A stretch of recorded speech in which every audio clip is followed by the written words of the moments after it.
자, 이제 제 3항이죠. 검사 후 처분 후 통지 의무입니다. 1. 고소인 고발인에 대한 통지 의무입니다. 자, 이런 의미겠죠. 뭐 공소를 제기하든지 아니면 불기소 처분하든지 그 사실을 고소인이나 고발인에 대해서 통지를 해 줘야 되고요. 기간의 제한이 있습니다. 1번 보시면 고소 또는 고발을 수리한 날로부터 몇 개월이죠? 3개월 이내에 수사를 완료하여 공소 제기 여부를 결정하여야 한다라고 제한이 있다니까 기억해 두시기 바라고요. 그 다음에 2번을 보시면 만약에 공소를 제기하거나 제기하지 아니하거나 처분을 하거나 또는 공소 취소해 가지고 결정을 하게 되면 그 처분을 한 날로부터 7일 이내에 서면으로 고소인 또는 고발인에게 그 취지를 통지해야 합니다. 그럼 두 가지 안이 있어요. 자, 일단 고소가 제기됐으면 몇 개월 이내에 수사를 종결해야 돼요? 3개월 이내에.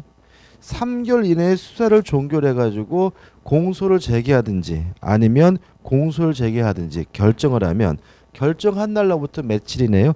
7일 이내에 서면으로 고소인 고발인에게 통지한다는 거 기억해 두시기 바라고요. 그다음 우측에 맨 위에 보시면 불기소 이후 설명회가 나와 있죠. 다시 말하면 지금 고소 고발했다는 말은 그 사람을 뭐 해달라는 거죠? 처벌해 달라고 요구한 거잖아요. 근데 검사가 뭐 하게 됐습니까?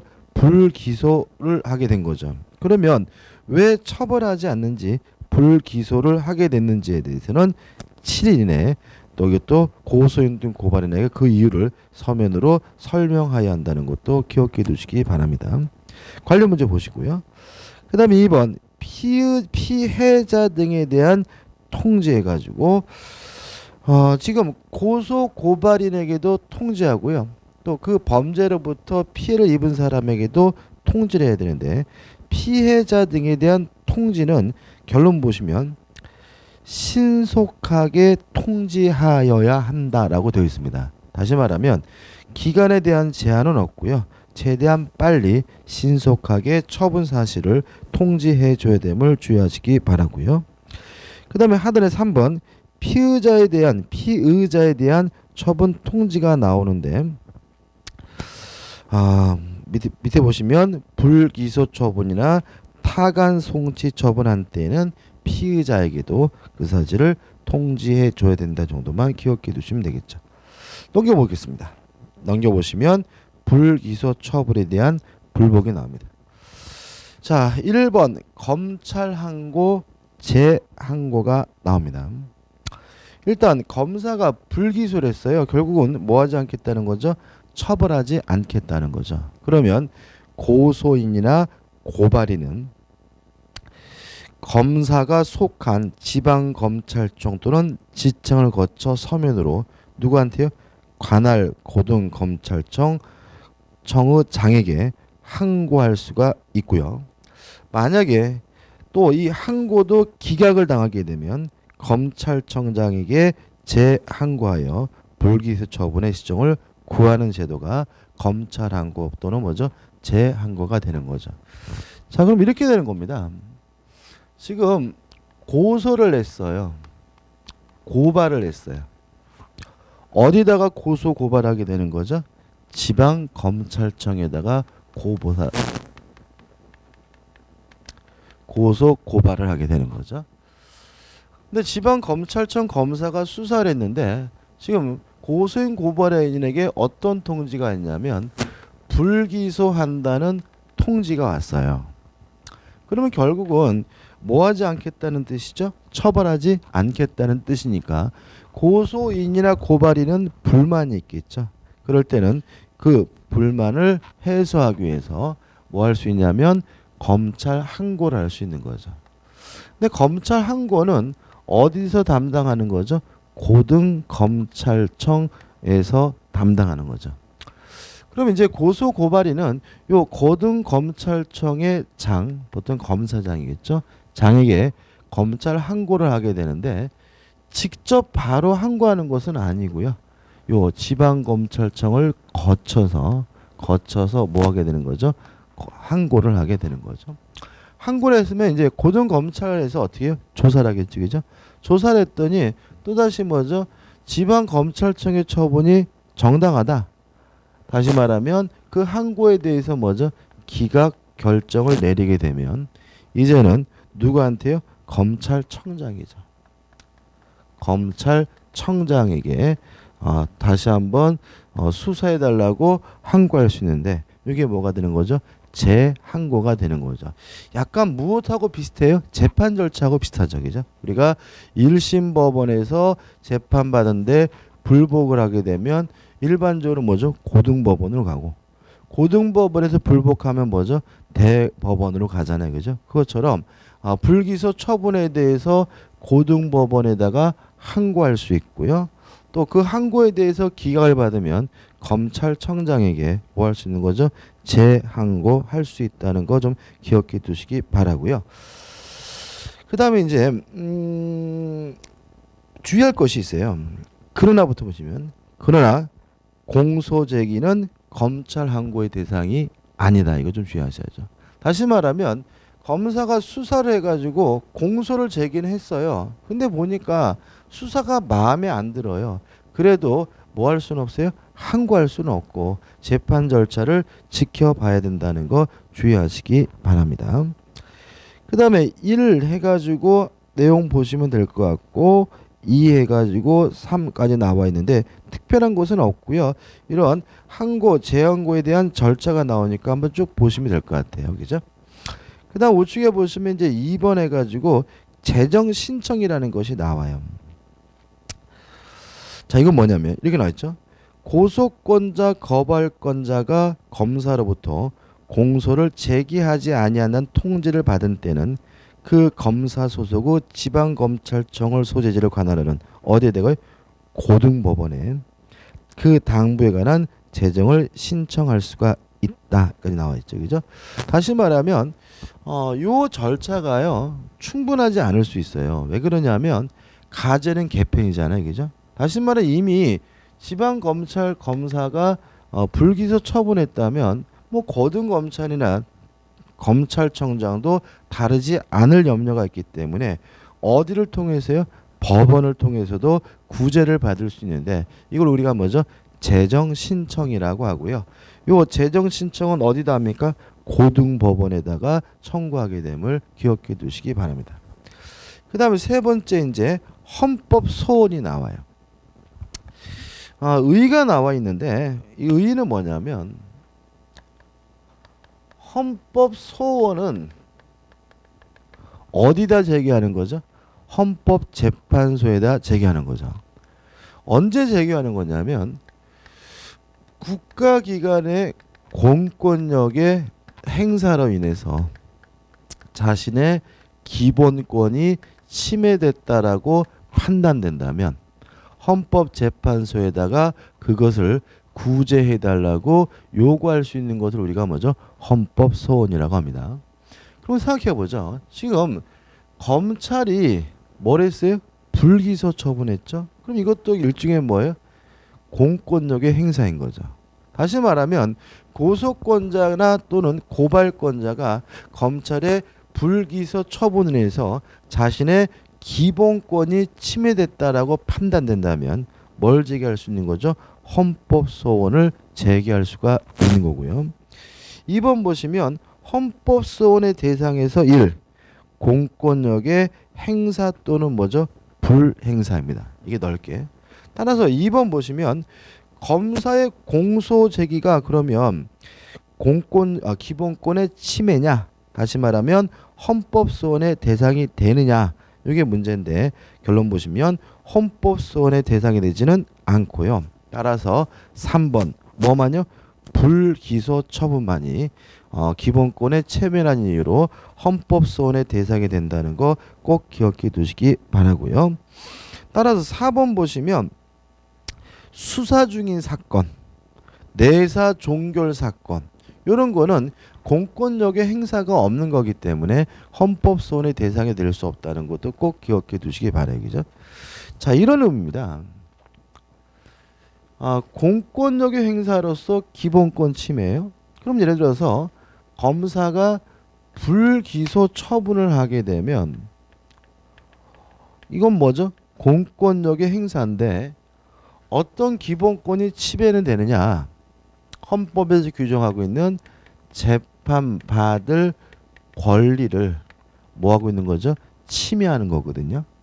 근데 만약에 검사가 기소 처분을 내려서 공소가 제기가 됐다면 어차피 뭘 받게 돼요? 재판을 받게 되기 때문에 이때는 재판받을 권리를 뭐 하는 게 아니에요? 침해하는 것이 아니니까 이거는 헌법소원 제기할 수가 없는 거고요. 그 다음에 검사가 수사 중이거나 또는 내사 종결 처리를 했다면 요거는 뭐가 없느냐면 공권력의 행사가 자체가 없는 것이니까 뭐의 대상이 될 수는 없는 거죠. 헌법소원의 대상이 될 수는 없다는 거죠. 따라서 헌법소원의 대상이 되는 것은 검사의 뭐예요? 불기소 처분에 대해서 헌법소원을 제기할 수 있다는 거 꼭 기억해 두시기 바라고요. 따라서 5번 보시면 문제가 되는 것이 기소중지죠. 기소중지도 헌법소원의 대상이 되느냐? 일단 기소중지도 일종의 기본권의 침해가 될 수가 있어요. 결론이 나와 있지만 기소중지 결단은 중간 결정을 한 경우 또는 기소중지 후 기소중지 사유가 해제됐음에도 불구하고 제기 불효 처분한 경우에도 헌법소원이 가능하다는 거 좀 기억해 두시기 바랍니다.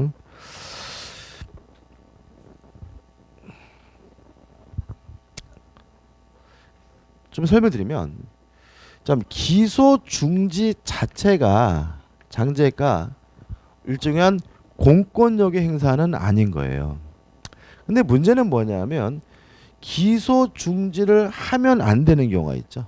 예를 들어 가지고 기소를 하든지 아니면 불기소 처분을 하든지 둘 중에 하나를 해야 되는데도 불구하고 기소 중지 처분했다면 이것도 결국 뭐예요? 기본권의 침해이기 때문에 뭐 할 수 있다는 거죠? 헌법소원을 제기할 수가 있다는 얘기고요. 또는 요 기소 중지 사유가 해소가 됐는데도 불구하고 기소를 하지 않는 경우에도 기본권의 침해이기 때문에 헌법소원을 제기할 수 있다는 취지니까 좀 기억해 두시기 바랍니다. 넘겨보시면 헌법소원의 요건이 나오는데 1. 기본권을 직접 또는 현실적으로 침해당했어야 합니다. 따라서 2. 자기 관련성이 있어야 됩니다. 따라서 1번 해가지고 고소인은 어쩌고저쩌고 해가지고 헌법소원을 제기할 수가 있다라고 판시하였고 문제가 되는 것은 개정법에 의하면 법원의 재판은 헌법소원에서 제외되었기 때문에 헌법소원을 청구할 수 없다 이렇게 나왔죠. 그죠? 이게 문제가 좀 있습니다. 어떤 문제냐면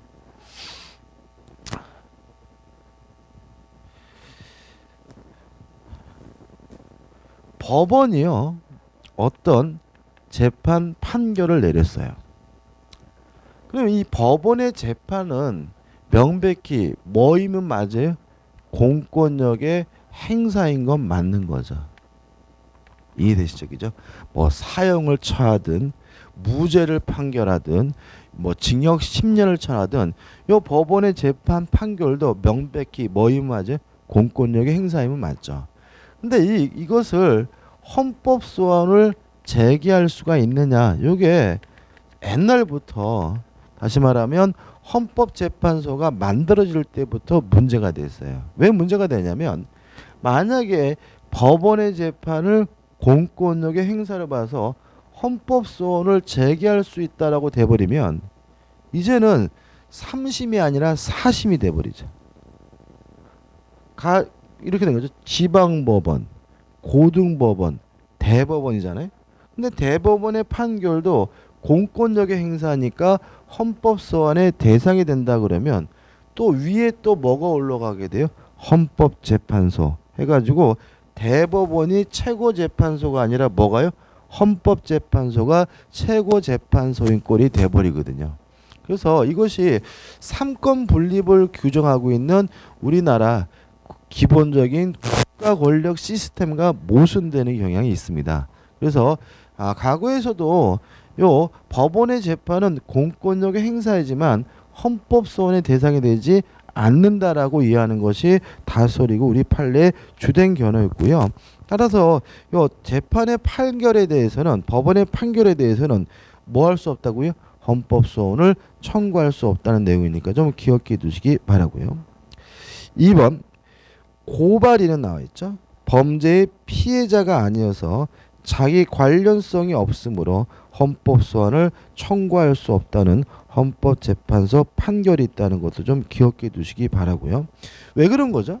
고발은 아무나 하는 거죠. 그죠? 고발은 아무나 하는 거니까 만약에 고발인도 헌법소원을 제기할 수 있다면 아무나 헌법소원 제기할 수 있죠. 예를 들어 가지고 저는 예를 들어서 전두환 씨가 집에서 편히 살고 있는 게 꼴보기 싫어 죽겠어요. 그래서 전두환 씨에게 뭔가를 수사해 달라고 뭐죠? 검찰에다가 고발을 했더니 검찰에서 뭐죠? 불기소 처분했다는 이유로 헌법소원을 제기할 수 있다면 난리가 나겠죠. 그래서 고발인은 헌법소원 제기할 수 없다는 거 기억해 두시기 바라고요. 3번 중요합니다. 헌법소원은 다른 법률의 구제 절차가 있는 경우에는 그 절차를 모두 거친 후가 아니면 청구할 수가 없습니다. 다시 말하면 우리 헌법재판소 입장은 최종적 구제 절차라는 거죠. 그래서 될 수 있으면 다른 거를 다 거쳐보고 그래도 안 된다면 뭘 제기하라는 거예요? 헌법소원을 제기하는 거죠. 만약에 처음부터 헌법소원을 제기할 수 있으면요, 모든 국가 권력이 다 어디로 집중해 버려요? 헌법재판소로 집중해 버리죠. 그죠? 예를 들어 가지고 이런 거잖아요. 경찰서에 가서 신고했어요. 고소했어요. 근데 경찰관이 마음에 안 들어 바로 뭐예요? 헌법소원. 그러면 헌법소원에서 헌법재판소에 뭐도 해야 돼요? 수사도 해야 되는 거잖아요. 그죠? 따라서 그런 것은 뭐죠? 말도 안 되는 거기 때문에 일단 국가 시스템상 정하고 있는 모든 절차를 다 거쳤는데도 불구하고 구제받지 못하는 경우에만 뭘 제기할 수 있는 거죠? 헌법소원을 제기할 수가 있는 거니까. 따라서 1번 검찰 한고 또는 재정 신청에 대한 최종 결정을 받아야지만 뭘 제기할 수 있는 거죠? 헌법소원을 제기할 수가 있는 거죠. 그래서 우리 헌소법은 검찰 한고 또는 재정 신청에 대한 처정 결정을 받은 후 며칠이네요? 30일 이내에 청구하여야 한다라고 규정을 두고 있는 겁니다. 기억해 두시고, 그 다음에 2번 해가지고 고소하지 않은 범죄 피해자는 헌법소원을 제기할 수가 없어요. 자, 왜 그러냐면 지금 보시면 헌법소원을 제기하려면 법에서 정하고 있는 모든 절차를 어떻게 다 거치라고 해놨잖아요. 그죠? 근데 단순한 피해자 신분인 사람, 고소하지 않은 사람은 결국 뭐 할 수 없는 거죠? 검찰 항고할 수도 없고요. 재정 신청도 할 수가 없으니까 결과적으로 헌법소원을 제기할 수가 없다는 거 꼭 기억해 두시기 바라고요. 그 다음에 세 번째, 피의자. 피의자도 어차피 고소고발인이 아니므로 검사의 불기소 처분에 대해서는 항고, 재항고, 재정 신청 등을 할 수가 없으니까 헌법소원도 청구할 수 없는 것이 원칙인데, 자 근데 문제는 뭐냐면 기세유예죠. 기소유예. 뭐죠? 기소유예. 예를 들어 가지고 뭐 혐의 없음 또는 죄가 안됨 이런 형태의 불기소 처분이라면 피의자 입장에서는 굳이 자기를 구제해달라고 요구할 이유는 없는 거예요.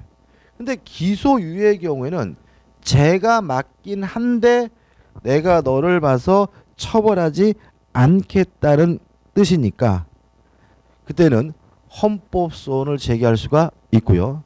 유의하실 것은 요 기소유예 처분에 대해서는 검찰 항고나 재심 청구가 인정되지 않기 때문에 그때는 바로 헌법소원을 청구할 수 있음을 주의하시기 바랍니다. 읽어보는데 동그라미 등의 살을 기준으로 밑 위로 하나, 둘, 셋 번째 줄 보시면 네 번째 줄. 이때 피의자가 검사의 기소유효 처분에 의해 피해자가 침해받은 기본권은 행복추구권과 평등권이다. 변제 피의자는 고소인 고발인이 아니므로 재정신청 항고 제한고는 인정되지 않는다. 즉 다른 구제 절차가 없으므로 바로 헌법소원을 청구할 수가 있다까지 얘기죠. 자, 그럼 정리해보면, 자, 피의자는요 원칙적으로 헌법소원을 제기할 수가 없습니다. 그죠? 다만 검사의 처분이 뭐인 경우에는요 기소유예 처분인 경우에는 헌법소원을 제기하는 것이 가능한데, 그때는 다른 절차가 아예 없는 것이니까 바로 헌법소원을 제기할 수 있음을 주의하시기 바랍니다. 그 다음에 4번에 가지고 공소시효가 완성됐을 때도 헌법소원 제기할 수가 없어요. 다시 말하면 지금 이 사람이 처벌을 왜 안 하냐면 공소시효가 완성됐기 때문이거든요. 그러면 아무리 헌법재판소에다가 헌법소원을 제기하더라도 뭐 할 방법은 없는 거예요? 처벌할 방법은 없는 거니까 헌법소원의 대상이 되지 않는다는 것도 꼭 기억해 주시기 바랍니다. 그 다음에 4번 헌법소원의 공소시효가 나와 있는데 이런 얘기입니다.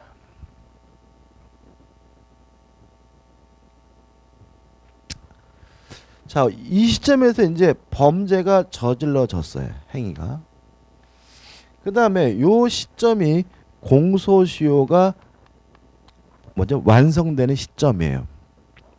근데 만약에 예를 들어서 공소시효가 완성되기 전, 예를 들어서 1시간 전에 공소가 뭐가 됐냐면 제기가 됐어요. 그래서 어떻게 해요? 재판이 진행이 되겠죠. 그럼 문제가 뭐냐면 판결 날 때는 공소시효가 완성된 후일 수 있죠. 그죠? 그러니까 우리가 그 이번에 TV는 시그널이라는 드라마 있죠. 시그널 보세요?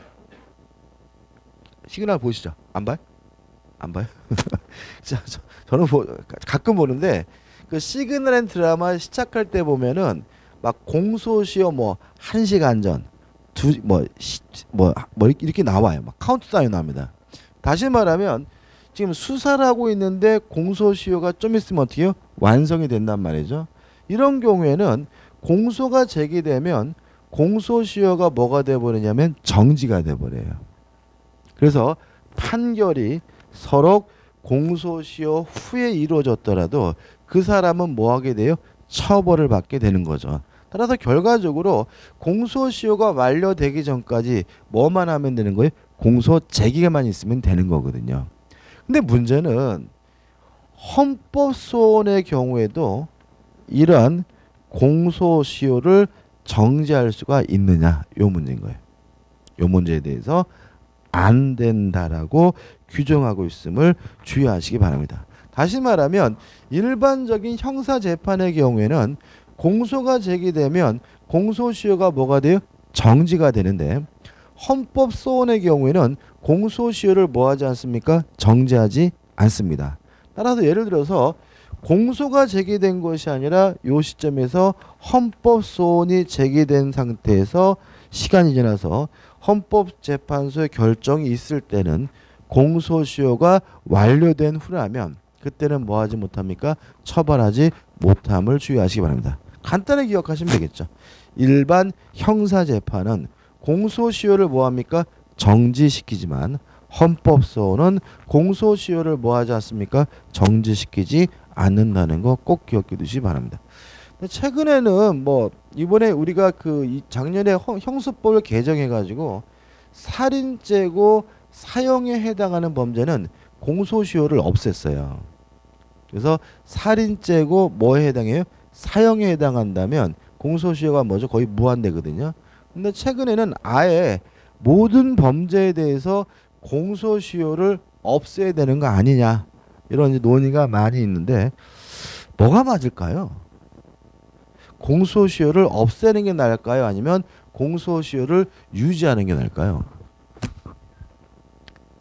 여기서 이제 뭐가 문제냐면은 이런 시각의 논점에서 우리 잊지 말 것은 형벌의 기능이에요. 왜 그 사람을 징역형을 때리고 무기지정을 때리고 벌금을 때리냐? 만약에 형벌의 기능을 그 사람에 대한 징벌, 처벌로만 판단된다면 말 그대로 공소시효를 없애는 게 낫습니다. 근데 문제는 뭐냐면 우리나라 깜빵을 뭐라 그래요? 교도소라고 하죠. 교도소. 다시 말하면 범죄적 성향을 뭐하는 곳이 교정하는 곳이란 뜻이거든요. 다시 말하면 형벌의 가장 중요한 기능이 처벌인지는 모르겠지만 그것보다 더 중요한 기능은 뭐냐면 재범 방지입니다. 재범 방지. 다시 말하면 어떤 사람의 범죄적 성향이 있어가지고 그 사람이 범죄를 저질렀다 하더라도 그 사람이 또다시 뭐하지 않도록요? 범죄를 저지르지 않도록 교화하는 것이 형법의 주된 기능이거든요. 그럼 여기서 이제 공소시효 이유를 알아요. 예를 들어 가지고 30년 동안 그 사람이 한 번도 범죄를 또 저지르고 있지 않고 있다면 그 사람은 다시 범죄를 저질 사람이 아니고 그 범죄적 성향을 뭐 할 필요 없는 거예요? 교화할 필요가 없는 거니까 굳이 뭐 할 필요 없어요? 징역형을 또 때릴 일은 없다. 이런 취지인 거죠. 그죠? 다시 말하면 공소시효라는 것을 우리가 바라볼 때 형벌이 처벌이다. 징벌이다. 이렇게만 생각한다면 100년 지나도 그 사람은 뭘 해야 돼요? 처벌해야 되는 게 맞아요. 그렇지만 형벌의 주된 목적이 처벌, 징벌이 아니라 그 사람의 범죄적 성향을 뭐예요? 교화하는 것이고 진짜 선량한 서민으로 바꾸는 것이 맞다면 공소시효는 반드시 어떻게 해요? 있어야 되는 거죠. 왜요? 20년 동안 범죄를 저지르지 않은 사람은 범죄 안 진저래요. 그 사람. 괜히 그 사람 잡아다가 교도소에 또 놓잖아요. 그럼 나가서 또 범죄를 저지를 수가 있는 거죠. 다시 말하면 이런 측면에서 뭐가 논란이 되는 거죠. 그래서 그러니까 댓글 같은 거 보면은 우리 시민들이 얼마나 그 형벌에 대해서 무조건 처벌이고 징벌인지에 대해서 그 편향적인 시각을 가지고 있는 거죠. 저는 개인적으로 그런 의미에서 거세를 찬성하는 거세. 그런 의미에서 이게 무슨 말이냐면 예를 들어 가지고 그 이렇게 지하철에서 이렇게 성추행하고 그죠? 음란행위 보잖아요, 그죠? 근데 그거 이렇게 보면은 뭐 벌금에 때렸다, 뭐 집행유예다, 막 이런 나오잖아요, 그죠? 그럼 댓글 보면 그런 놈은 깜빵 보낸다고 그 사람 해결되지 않아요. 그거는 일종의 뭐예요? 질병이잖아요, 그죠? 자기가 의지로 안 되는 거잖아. 그러니까 도와줘야죠. 그거 어떻게 해요? 거세해 버려야지. 그러니까 화학적 거래가 아니라 어떻게 물리적 거세를 해줘야 이게 뭐죠? 저는 의미가 있다 생각해요. 다시 말하면 그 사람을 예를 들어서 약간 변태적 성향이 있는 그분을 6개월 깜빵 갖다 넣어놓으면 뭐 할 거예요? 나오면 자기가 막 어떻게 몸에서 막 하고 싶어지는데, 그죠? 빤스 찍고 싶어지는 거잖아요, 그죠? 그러니까 그런 사람한테 차라리 어떻게 해요? 행복할 수 있도록 어떻게 거세해 주는 게 더 낫지 않는가 싶어야 돼. 근데 이제 그걸 반대하는 분들이 뭐라 그래요? 인권 침해다. 어떻게 이런 21세기에 그 남자 꼬추를 자를 수가 있느냐. 남자만 있어서 지금 드리는 말씀이에요. 그죠? 막 이런 식으로 나오는데 그건 말이 안 되는 게 예를 들어 가지고 사형제도를 유지해야 되느냐. 요 문제에 대해서 사형제도는 유지해야 되는데요. 사형제도는 인권 침해가 아니래요. 그러면 사람을 죽이는 게 인권 침해라고 아니라며 어떻게 꼬추를 자르는 게 인권 침해예요. 이게 말이 안 되잖아요. 그죠? 그렇지 않습니까? 그죠? 다시 말하면 우리는 사형제도도 합헌이고 사형제도가 존재해야 된다는 것은 대부분의 국민이 뭐예요? 동의하고 있잖아요. 그런 상황에서 어떻게 사람을 죽이는 것보다 덜 헐한 뭐죠? 꼬추를 따르는 게 인권 침해인지 저는 모르겠고요. 저는 그 범죄자를 위해서도 잘라주는 게 오히려 더 인권에 부합하는 게 아닌가 저는 굳게 믿습니다. 그래서 제가 만약에 혹시라도 국회 나가면 진짜 제가 이 형법에다가 뭐죠? 거세형을 뭐죠? 해놓은 솔직히 그 이게 뭐냐면은 그 거세형도 만약에 진짜 인권 침해가 된다면 또 좋은 방법이 뭐냐면요. 강화문 내거리에다가 세워놓는 거예요. 치욕형이라 그러는데 그 사람한테 어떻게 치욕감을 줘야 돼요. 그러니까 인터넷에다 그 사람의 신상 공개하는 것만 가지고 안 되고요, 그죠?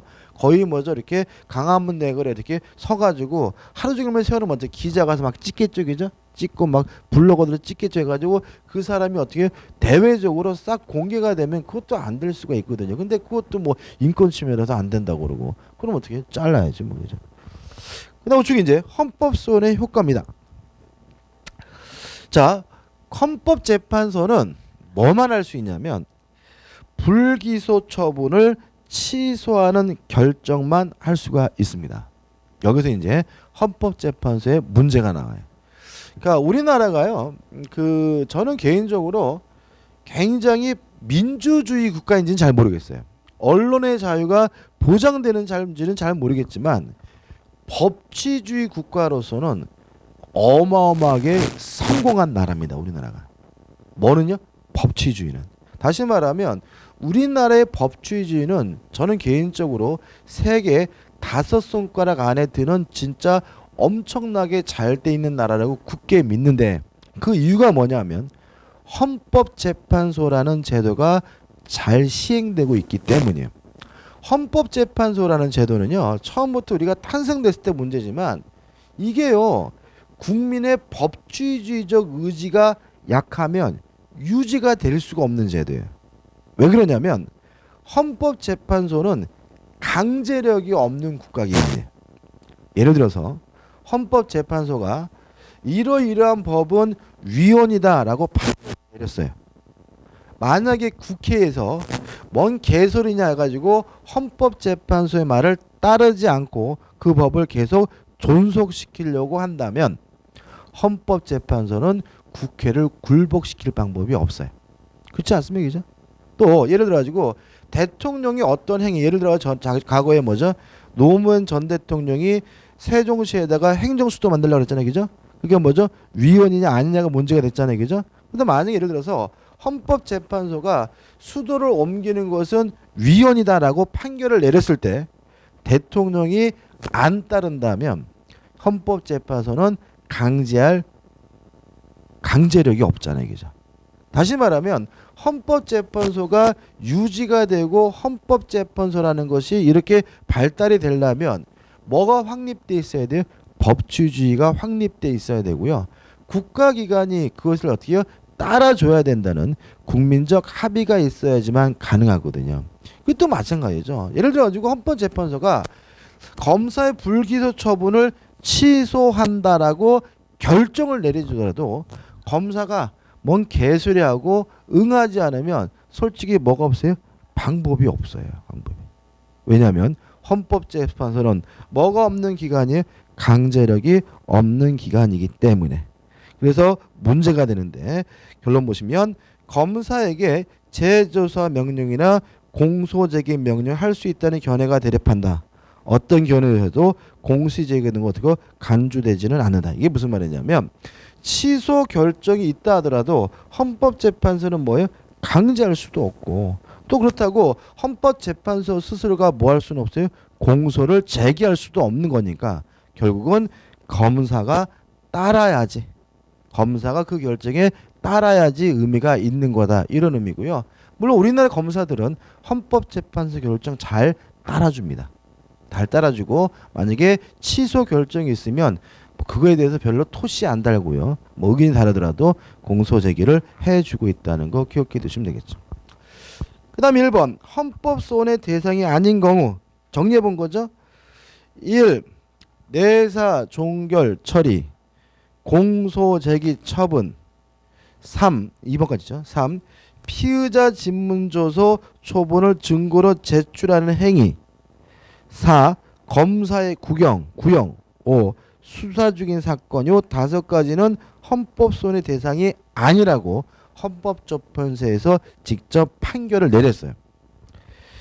헌법소원의 대상이 될 수 있는 거 불기소 처분 물론 되죠. 그뿐만 아니라 기소유예나 기소중지 처분도 될 수 있고요. 그 다음에 기소중지 후 재기불효 처분도 뭐죠? 헌법소원의 대상이 될 수 있다는 거 꼭 정리하시면 되겠죠. 그 다음에 제2절 해가지고 공소 제기 후에 뭐가 나와요? 수사가 나오죠. 자, 이런 문제죠. 수사가 개시가 돼 가지고요. 수사가 끝나고 범죄 혐의가 인정된다면 뭐라는 거죠? 공소를 제기하는 거거든요. 그러면 결과적으로 공소를 제기한 후에는 원칙적으로 수사할 필요는 없는 거죠. 그죠? 다만 예외적으로 공소 제기 후에도 수사가 가능한 경우가 있는데 이랑 수사의 필요성과 수사의 범위해 가지고 어떻게 해요? 내용이 나와 있고요. 나와 있고 넘겨 보시면 공소 제기 후에 강제 수사가 나옵니다. 자, 원래는 언제지만 어떻게 할 수 있는 건데 1. 대인적 강제 처분해 가지고 1. 피고인의 구속 해 가지고 체포는 안 되고요. 구속만 가능합니다. 이게 무슨 말이냐면 지금 공소가 제기가 돼 가지고 신분이 피의자가 아니라 이제 뭐가 된 거죠? 피고인이 된 거죠. 따라서 피고인에 대해서는 뭐는 할 필요가 없어요? 체포는 할 필요가 없고요. 뭐만 할 수 있어요? 구속만 할 수가 있는데 유의하실 것은 공소 제기 후에는 누가 구속하냐면 법원이 구속합니다. 그래서 결론 보시면 공소 제기 후에 수사기관이 피고인을 뭐 할 수는 없어요? 구속할 수는 없고 공소 제기 후에 피고인의 구속은 누구만요? 법원의 권한에 속합니다. 그럼 두 가지를 기억해야 되겠죠. 피고인에 대한 체포라는 건 없고요. 피고인에 대한 뭐만 있어요? 구속만 있는데 이 피고인에 대한 구속은 검사가 하는 것이 아니라 누가 합니까? 법원이 한다는 거 기억해 두시면 되겠죠. 그 다음에 2번 수사상 감정 유치는 허용되지 않는다는 거 기억해 두시고 그 다음 2번 압수수색 검증해 가지고 나와 있는데 일단 압수할 수도 있고 수색할 수도 있고 검증할 수도 있어요. 다만 주의하실 것은 이미 공소가 제기된 후의 상태이기 때문에 누가 압수수색 검증하겠습니까? 법원에서 압수수색 검증하게 된다는 거 주의하시기 바라고요. 그 다음 우측에 보시면 제3항 해가지고 공소 제기 후에 임의 수사가 나오고 있네요. 일단 원칙적으로 허용되지는 않고 중간에 그 위에서 세 번째를 보시면 검사 또는 사법경찰관은 뭐죠? 공소 유지 또는 그 여부를 결정하기 위한 임의수사는 가능하다. 그죠? 가능하다. 다시 말하면 원칙적으로 공소가 제기가 됐으면 수사할 수 없지만 그 공소를 뭐 하기 위해서요? 유지하고 또는 그 여부를 결정하기 위해서 뭐 할 수 있죠? 수사를 할 수가 있는 거죠. 자, 이런 얘기입니다. 자, 수사를 했어요. 그래서 혐의가 인정되는 것 같아서 뭐란 거죠? 공소가 제기된 거죠. 재판이 진행 중이에요. 재판을 진행 중인데 하다 보니까 증거가 계속 뭐죠? 증거 능력이 거부되고 있어요. 그래서 검사가 가만 보니까 이런 상태로 이루어지게 되면 결국 뭐죠? 재판에서 뭐죠? 패소할 것 같아요. 이럴 때 공소를 유지하기 위해서 뭐 할 수 있어요? 수사할 수 있는 거고요. 또 비슷한 얘기인데 그럼 이제 검사가 고민되는 거죠.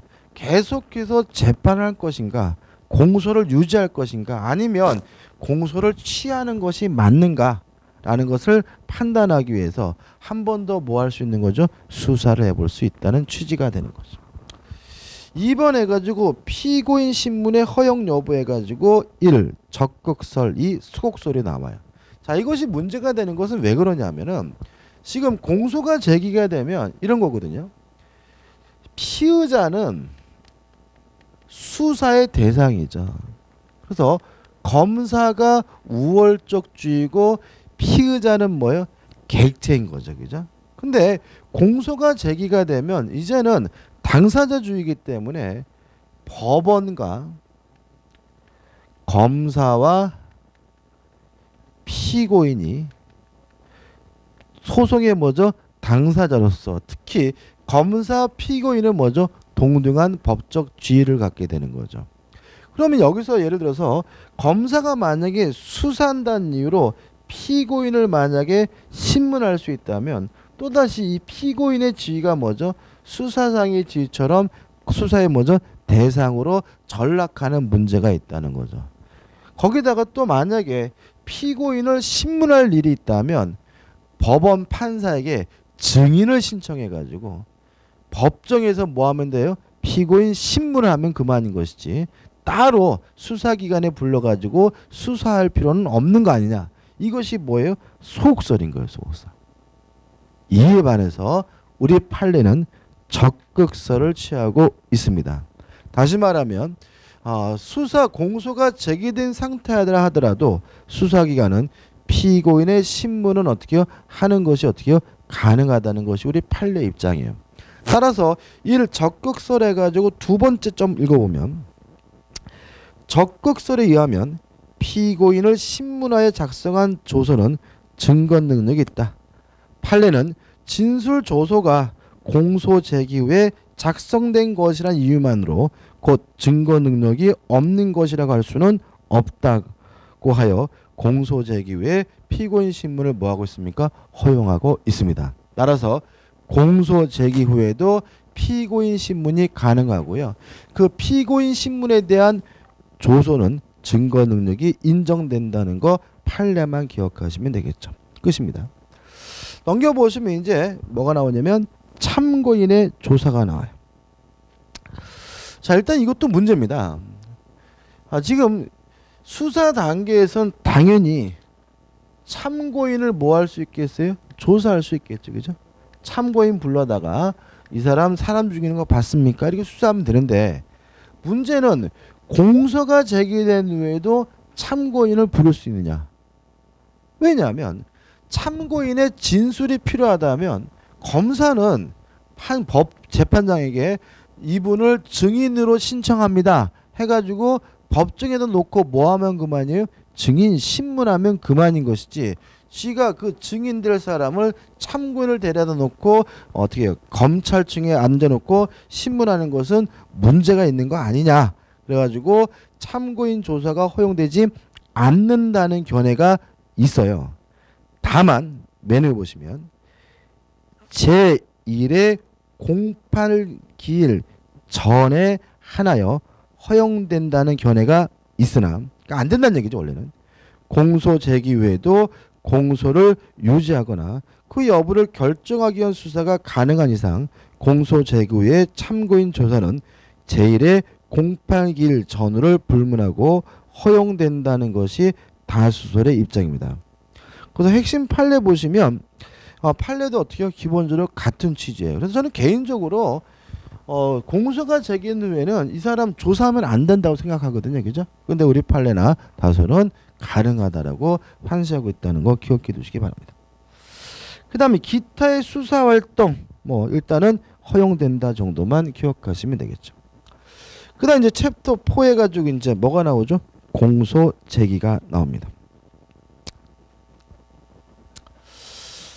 자, 일단 1항 해가지고 공소 해가지고 뭐냐면 소송을 제기하는 거죠. 기소죠, 기소. 다시 말하면 법원에다가 재판해 줄 것을 요구하는 검사의 소송 행위를 뭐죠? 공소라고 하는데 2항 해가지고 공소권 이론 해가지고 1번 공소권의 의의가 나와요. 자, 이건 무슨 말이겠어요? 공소를 제기할 수 있는 뭐죠? 권리겠죠. 그죠? 다시 말하면 공소를 제기하고 공소를 유지할 수 있는 권한을 공소권이라고 하고요. 우리 현행법은 누구에게만 공소권을 인정합니까? 검사에게만 인정하죠. 따라서 원칙적으로 수사기관인 사법경찰관에게도 공소권 인정하지 않고요. 검사에게만 인정되기 때문에 우리나라 같은 나라를 공소권 독점주의라고 하는 거죠.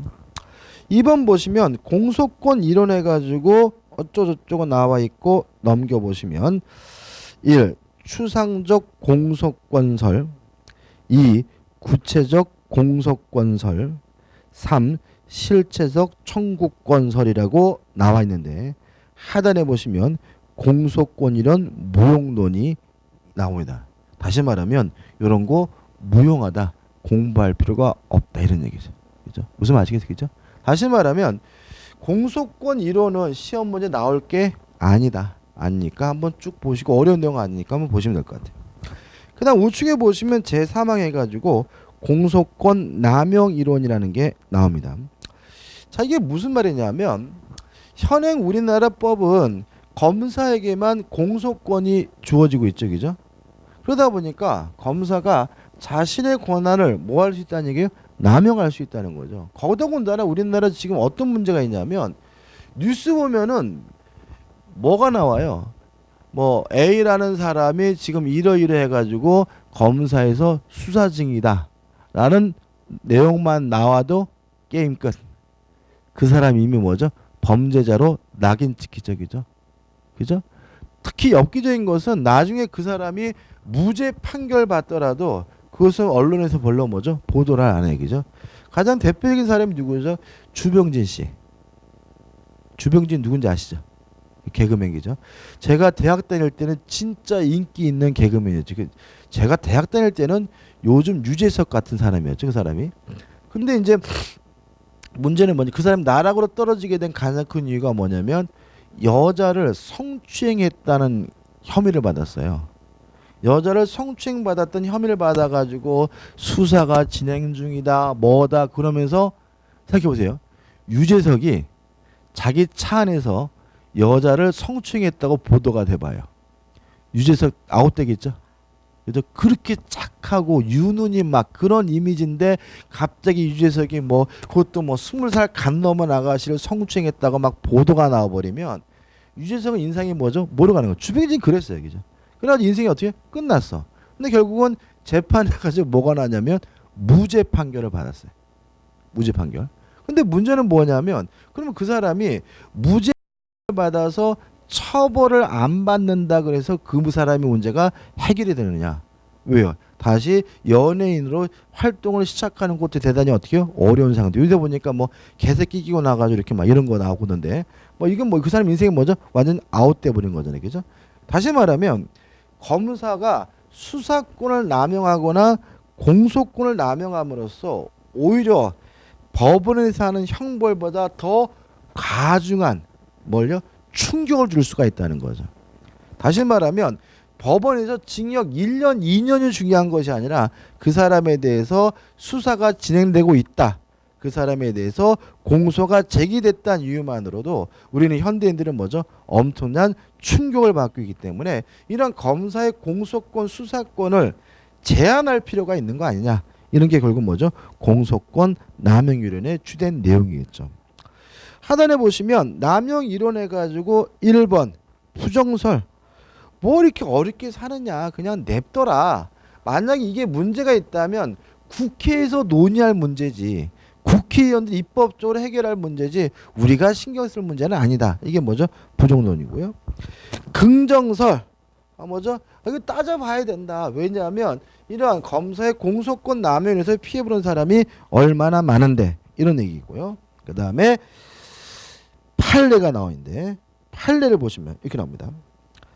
검사가 자의적으로 다른 말로 하면 지 멋대로 공소권을 행사하여 피고인에게 실질적으로 불이익을 줌으로써 소초재량권을 현저히 일탈하였다고 보여지는 경우에는 이를 공소권 남용으로 보아 공소제기 효력을 부인할 수 있다 하여 공소권 남용 이론을 긍정하는 듯한 입장이다. 넘겨보시면 여기서 자의적인 공소권 행사라 함은 단순한 직무상 과실한 것만은 부족하고 적어도 미칠적으로만 어떤 의도가 있어야 한다라고 하고 있습니다. 그러니까 인정하는 듯하다라는 말은 뭐예요? 애매한 거죠, 그죠? 다시 말하면 우리 판례가 공소권 남용에 대해서는 긍정하긴 해요. 다만 어떻게요? 굉장히 뭐죠? 좁게 해석한다는 거죠. 뭐예요? 미필적 어떤 의도가 있어야 돼. 그래야 뭐가 되는 거죠? 공소권 남용이고 그래야 그 검사의 공소제기가 뭐예요? 무효인 거예요. 그렇지 않다면 예를 들어 가지고 수사를 실수로 잘못해 가지고 엉뚱한 공소 제기한 거다. 그러면 뭐죠? 공소권 남용이 아니라는 것이 우리 판례 입장임을 주의하시기 바랍니다. 3번 해가지고 유형이 나오는데 1번 혐의 없는 사건에 대한 공소 제기는 공소권 남용입니다. 어떻게 하느냐? 첫째 나와있죠. 무죄 판결을 하면 되겠죠. 너무나 당연한 거죠. 두 번째 소추 재량권을 일탈한 공소 제기 해가지고 이거는 뭐냐면 소추 재량권 일탈했다는 말은 예를 들어 가지고 기소 유예 처분을 내려야 될 사건인데 공소를 제기했다. 뭐 이런 경우인데 요거에 대해서 어떻게 할 것이냐 가지고 첫 번째 문제는 유죄 판결설의 입장이 있고요. 그 다음에 두 번째 보시면 아예 소추 재량권을 남용하지 않았다라고 보는 경우도 있어요. 자, 이런 얘기입니다. 자, 이 사람이 범죄를 저지른 게 맞아요. 또 소송 요건도 다 갖췄어요. 구속 요건도 구비했어요. 다만 종합적으로 판단한다면 이 사람을 기소 유예 처분을 내려줘야 될 사건이었어요. 근데도 불구하고 만약에 검사가 기소 유예하지 않고 공소를 제기했으면 어떡할 거냐, 이 문제인 거죠. 다시 말하면 기소 유예할지 아니면 공소를 제기할지는 누구 마음인 거예요? 검사 마음인 거죠. 그게 뭐가 되는 거예요? 소추 재량권을 뭐 한 거예요? 일탈한 공소 제기죠. 아무튼 그것이 절차적인 문제가 있다 하더라도 뭐이면 분명한 거예요? 유죄이면 분명한 거죠. 그죠? 따라서 법원은 뭐 할 수밖에 없어요? 유죄 판결을 내려줄 수밖에 없다라는 것이 우리 판례의 주류적 태경이 되는 거죠. 3번 차별적 공소 제기가 나옵니다.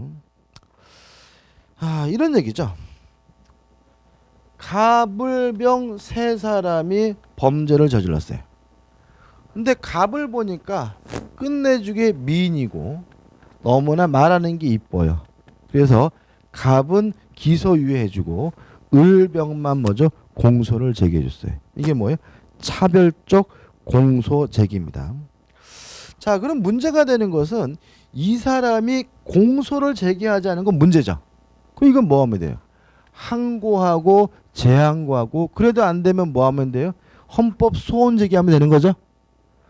근데 이 사람들을 공소 제기한 건 문제가 없는 거죠. 이해되시죠? 다시 한번요. 갑을병이 함께 범죄를 저질렀어요.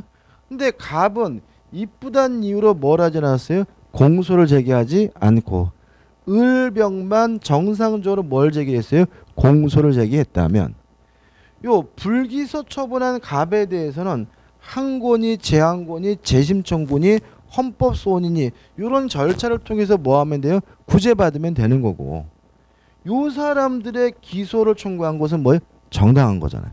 따라서 결국 뭐예요? 아무 문제가 없다. 그래서 결론 보시면 공소 제기된 사람에 대해서는 당연히 뭘 해야 돼요? 처벌해야 되는 것이니까 남용이라고 볼 수는 없다. 이게 결론인 거죠. 다시 말하면 이 사람들이 을병이 이제 법정 가서 뭐라 그러겠어요? 아니 왜 쟤는 안 하고 우리만 처벌합니까? 라고 주장하겠죠. 그래도 법원은 이유를 그런 변명을 받아줄 수가 없다라는 얘기죠. 그 다음에 4번 해가지고 누락 기소해가지고 직무 태만에 의한 분리 기소입니다.